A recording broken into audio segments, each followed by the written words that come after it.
Hein, ma Julie? C'est bon là? Bon, moi je suis pas un orateur, donc Lâche-toi mon frère. petit truc qu'on connaît tous. Hein. Alors, si je suis toujours présent, comme j'imagine beaucoup d'entre nous, c'est pour dire non, dénoncer cette dérive répressive qui s'abat depuis des mois et des mois dans notre pays. Comment peut-on accepter qu'un gouvernement légitime un maintien de l'ordre ultra-violent sur des hommes et des femmes qui ne veulent qu'un avenir meilleur? C'est insupportable de voir des policiers qui agissent sans discernement et qui usent d'une répression féroce sur des hommes et des femmes qui veulent un avenir meilleur et qui sont juste des citoyens lambda et pas des délinquants. Il y a eu de nombreux blessés très graves pendant les manifs gilets jaunes, ainsi que des personnes qui ne faisaient que passer, c'est ça qui est incroyable, et qui ont été très touchées dans leur chair parce qu'elles ont eu le malheur de se trouver au mauvais moment, au mauvais endroit. Un peu plus fort.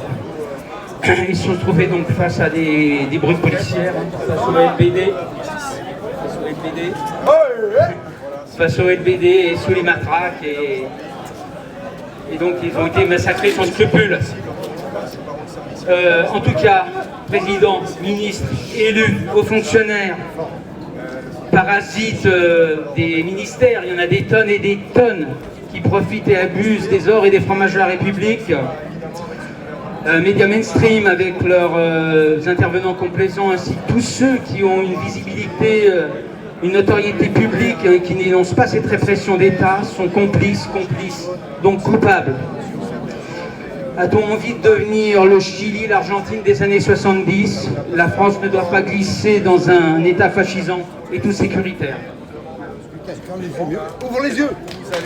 N'arrête pas de les fermer tes yeux. Donc pour vous dire comme quoi que, bon, moi j'habite un quartier prioritaire et en 99, c'est quoi un quartier prioritaire? Un quartier prioritaire, c'est un quartier classé en rouge. Oui. Tu sais un petit peu, c'est comme les Champs-Élysées là, tu peux pas y aller. L'alerte. Voilà, il fait peur à tout le monde. C'est dégueu. Moi j'habite en banlieue dans le 93 et j'étais papa de ma petite fille qui avait 3 mois. Elle avait eu du mal à s'endormir. Et donc j'ai un ami avec qui je travaille qui venait me voir. Et il m'a dit je viens, j'ai vraiment eu du mal à endormir ma fille. J'ai dit écoute, j'habite au premier, je descends en bas de chez moi. Et devant le hall, il y avait les voitures qui étaient garées. Je m'installe dans ma voiture, il me rejoint. Et tout d'un coup on voit débarquer à peu près une vingtaine de policiers. Donc ils me demandent, ils tapent dans les carreaux partout, ils me demandent de sortir. Je leur dis j'habite là, pour pas réveiller ma petite, je suis descendu en bas. Ils me demandent mes pièces d'identité, je leur présente, et ils veulent pas la regarder. Et ils décident de me palper. Donc leur seul mot c'était, vous refusez la palpation? Je dis je refuse pas la palpation, je voudrais que vous regardiez, que j'habite là, je travaille, j'ai un ami, pour pas déranger ma petite, qui est venu me voir, je travaille, je suis descendu en bas pour pas faire de bruit chez moi. Il me dit vous refusez la palpation, ils me l'ont dit au moins une dizaine de fois. Et bien sûr ce qui devait arriver est arrivé, ils sont arrivés, ils ont commencé à me bousculer. Je me suis énervé, donc il n'y en a plus aucun qui m'approchait. Et ils sont arrivés par derrière avec des gazeuses et ils m'ont gazé. J'ai eu le droit à un match de rugby. Bon c'était moi le ballon. Hein. Le plaquage. Contre 20, j'ai pas fait long feu. Et du coup j'ai été emmené en garde à vue.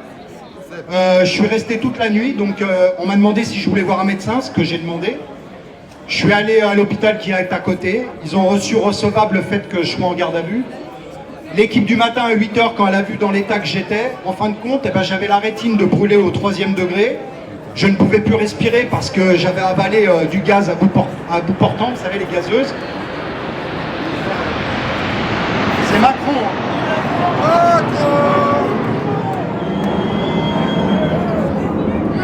Donc c'est Macron qui passe là en avion. Sabotage. Et donc je suis resté à l'hôpital pendant une semaine parce que j'avais la rétine brûlée. Donc j'ai failli, la rétine de brûler au 3e degré, j'ai failli perdre mon œil. Donc j'ai décidé d'aller à l'IGPN, donc ça s'appelait la police des polices. C'était à Quai des Orfèvres. Je sais pas comment ça s'appelle aujourd'hui. Ils veulent pas que je parle.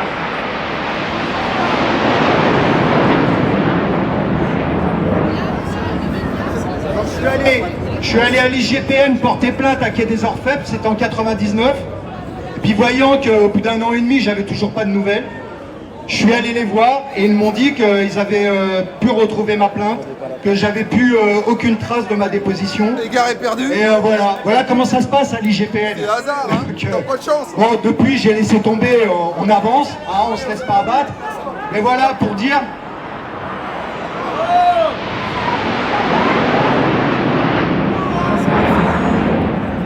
Voilà pour dire le manque de confiance qu'on peut avoir auprès des institutions et ceux qui sont censés normalement faire valoir nos droits, voir que les choses se passent bien et que la police se comporte bien.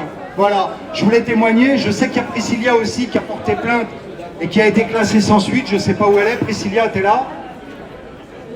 Non, bah écoutez, elle était sur un acte place de la République où... Ça fonctionne? Ouais. Elle était place de la République. On était tous nassés place de la République.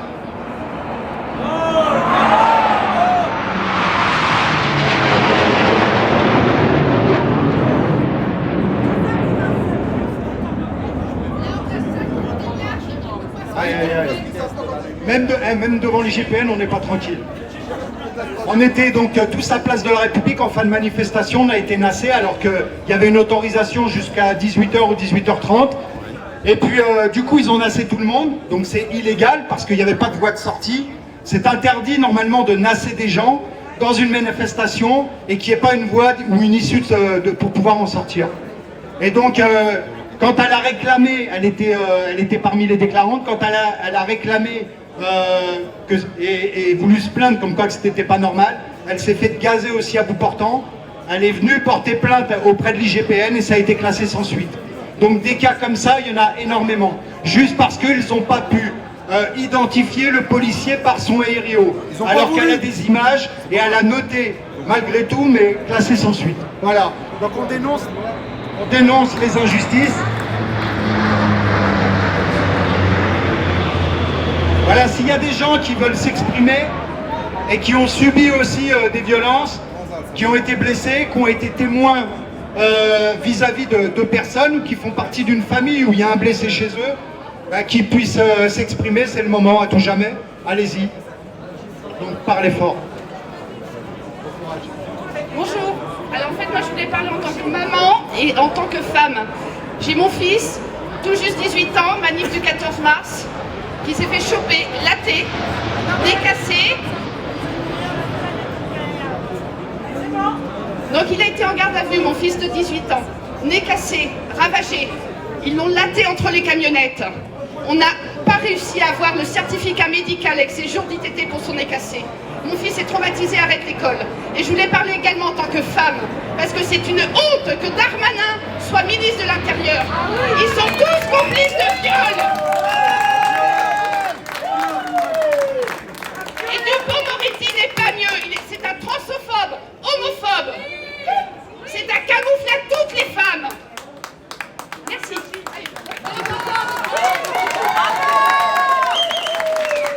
Est-ce qu'il y a d'autres personnes qui veulent parler? Le micro est à vous. Bonjour à vous tous. Ouais, je parle fort.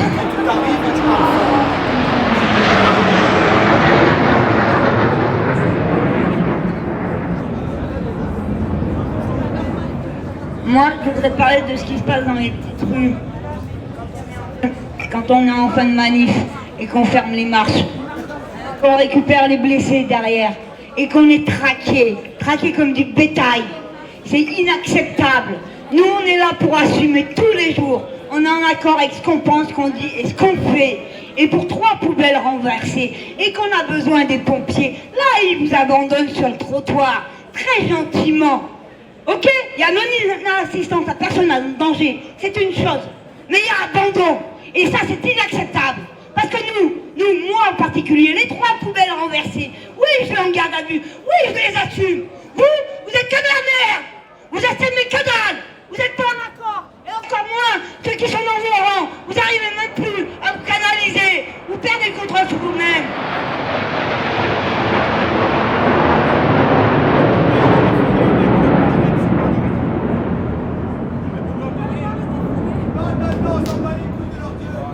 Et je vais parler de tous les traumas. pharmaciens. Ah, les pharmaciens, elles se portent bien.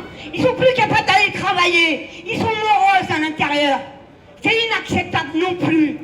C'est pas une politique d'humanité. C'est le chaos, la division et la discorde. Et on alimente les rancœurs. Et on alimente les jalousies. Et on continue à diviser l'intérieur. Réveillez-vous. Éveillez-vous. L'éveil est difficile. Car ce qu'il y a à côté de nous, c'est terrible. La réalité, ils sont pris au piège eux-mêmes. C'est une vocation leur métier à la base. Comme moi je suis une menuisière, et c'est aussi une vocation mon métier. Je les respecte. Qui me respecte à tant que tel et à part entière? Ils arrivent de Castres, ils arrivent de Toulouse. Vous avez vu à Toulouse comment ils se sont fait gazer pendant des mois et des mois. Donc ils ont du mérite. Hein. Et elle représente Toulouse, mais ils sont plusieurs, hein. Ils sont venus à 5. Donc voilà, ils viennent de Toulouse. Hein. Ouais, Castres. Ouais, mais les manifestations se passent à Toulouse. Vous avez tous vu hein, à Toulouse comment ça se passe aussi. Hein. Ça se passe bien dans les nuages. Voilà, il y a de l'altitude là-haut. Donc on voulait vous dire aussi... Tu veux parler? Alors vas-y. On va reparler de Toulouse. Donc à Toulouse, nous avons Loisif. Loisif est un créateur de vidéos, de films. C'est un artiste, c'est un rappeur à la base, ok. Donc une personnalité de Toulouse qui emporte tous les gilets jaunes là-bas. Hein, les filles de Toulouse peuvent en témoigner. Cette personne, hélas, à un moment donné, au début du...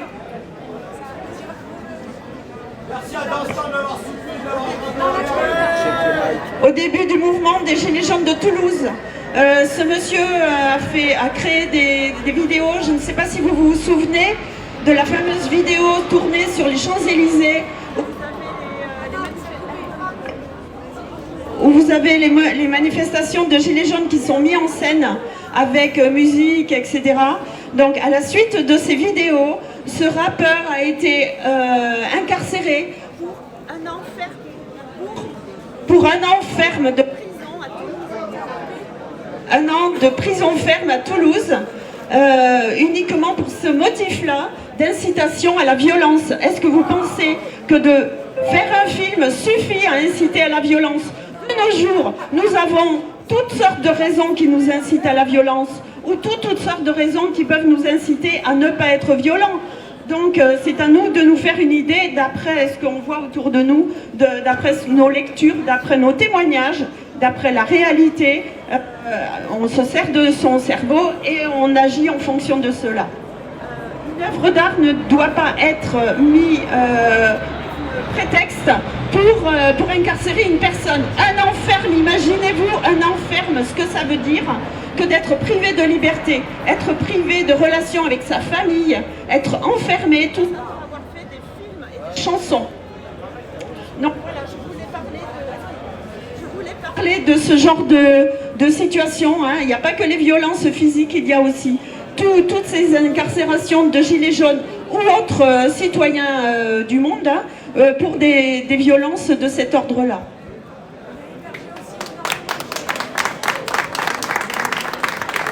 Oui, donc vous parlez de la plainte qui a été déposée concernant le 16 date anniversaire, le 16 novembre hein, 2019. Donc on a décidé, on a trouvé un avocat qui était pas jugé parti, qui n'était pas impliqué dans quelque chose, mais qui était un militant. Donc on s'est appuyé aussi sur le rapport des observateurs de la Ligue des droits de l'homme parisien, qui ont fait un rapport sur cette journée. On s'est appuyé aussi sur un livre de David Libeskind qui reprend tous les textes et jurisprudences concernant la loi et de ce qu'on a le droit ou pas. Et donc on a, par rapport au texte, le préfet étant hors la loi, il a fait ce livre qui est un préfet hors la loi. Donc on s'est appuyé sur ça, on a porté plainte et bientôt vous pourrez avoir accès, pour tous ceux qui le souhaitent, vous portez partie civile pour cette plainte.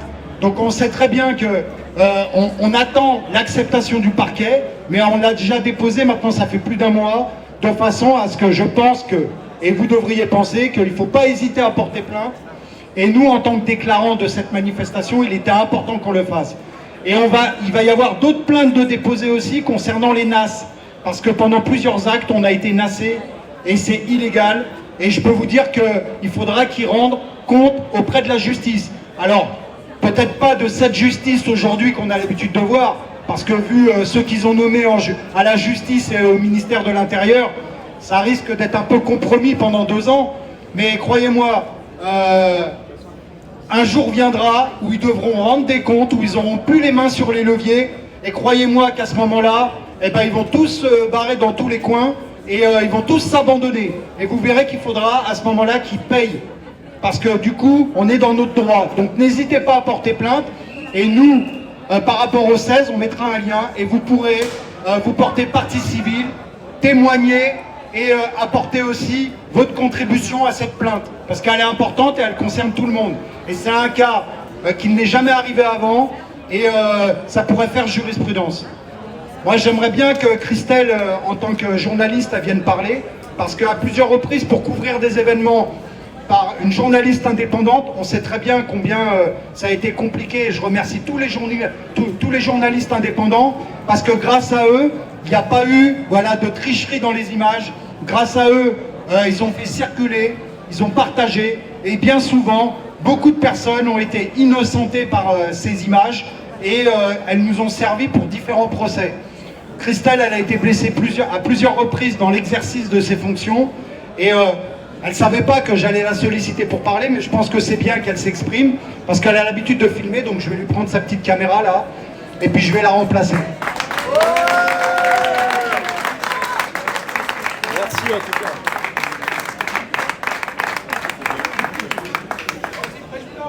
cas. Merci Fauzi. Écoute, moi je fais que mon travail sur le terrain. J'essaye de montrer ce qui se passe, tout ce qui se passe, toutes les violences de toutes parts. Voilà, je fais juste mon travail, vous savez. Merci Jamel.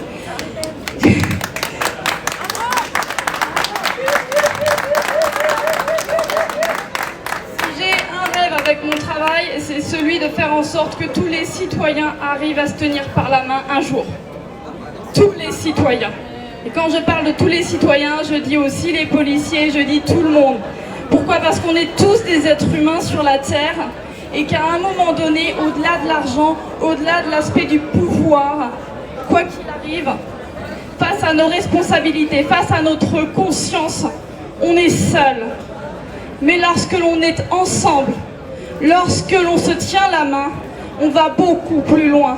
Et le monde pourra évoluer si on se prend tous par la main, si on évolue ensemble, si on avance, si on essaye tout simplement de réfléchir. Alors je dis pas que c'est facile, je dis pas que ça va arriver d'un coup. Je vois beaucoup plus de violence, de plus en plus de violence. Je vois que ça prend des proportions énormes. J'ai une pensée